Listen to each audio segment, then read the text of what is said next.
Welcome. Before the world falls asleep, let's hear a story that speaks to the heart. Just maybe this one will stay with you. Listen till the end. Every Thursday at 6 p.m., the same order came into Luca's tiny restaurant. One plate of creamy mushroom risotto, no garnish. A cup of peppermint tea, no sugar. And a single note scribbled in delicate handwriting. "Thank you, Luca. You make it just like he did." The delivery address never changed. It was 3 blocks away, to a small apartment on the corner of Pine and Willow. An older woman named Mrs. Alden always accepted it, wrapped in a cozy cardigan, her white hair pulled into a neat bun. She never spoke more than a "Thank you, dear," but she always smiled like she meant it. Luca didn't know much about her. She never came into the restaurant.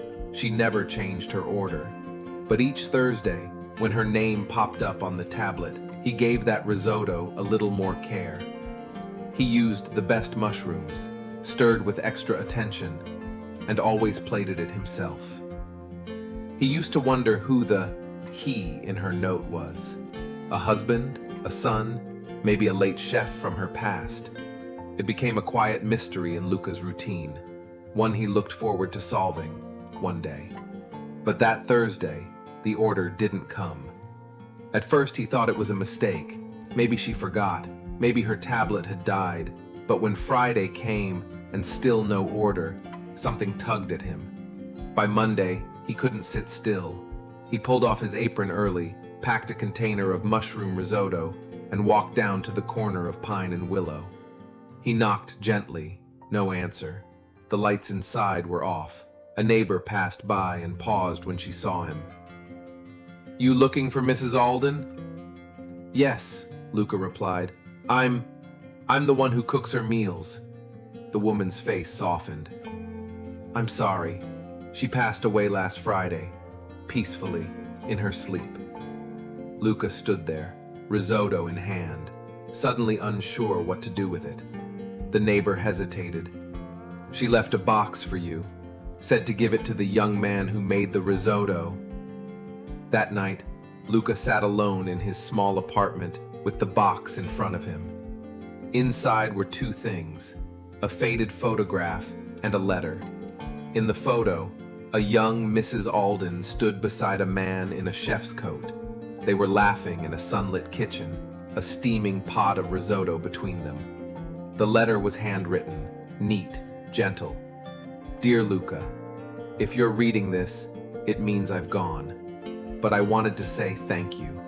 Each Thursday, you brought back a piece of someone I loved deeply. The man in the photo is my husband, Henry. He was a chef too, long before you. Mushroom risotto was his favorite to cook, and mine to eat. After he passed, I couldn't bring myself to eat it again, until I tasted yours. It was like he was with me again, every week. Your cooking brought warmth back into my home. I never told you this, but it meant more than I can say. I watched your little restaurant grow from my window. You have a gift, Luca, not just for cooking, but for making people feel seen. Never stop doing that. Feed people not just their stomachs, but their memories, their hearts. With love and gratitude, Margaret Alden." The letter stayed on Luca's fridge from that day forward. Something shifted in him after that. His cooking changed, not in technique, but in purpose. He began adding a handwritten note to every takeout bag. Nothing fancy, just a kind word or a wish for a good day. People noticed. They started coming not just for the food, but for the feeling. A local journalist picked up the story of the restaurant that writes letters, and soon Luca's tiny eatery was full every evening. Not with critics or foodies, but with people craving a bit of warmth. Years later, Luca opened a second location. He named it Margaret's. On the wall, framed near the door, hung a photo of a smiling couple over a steaming pot of risotto.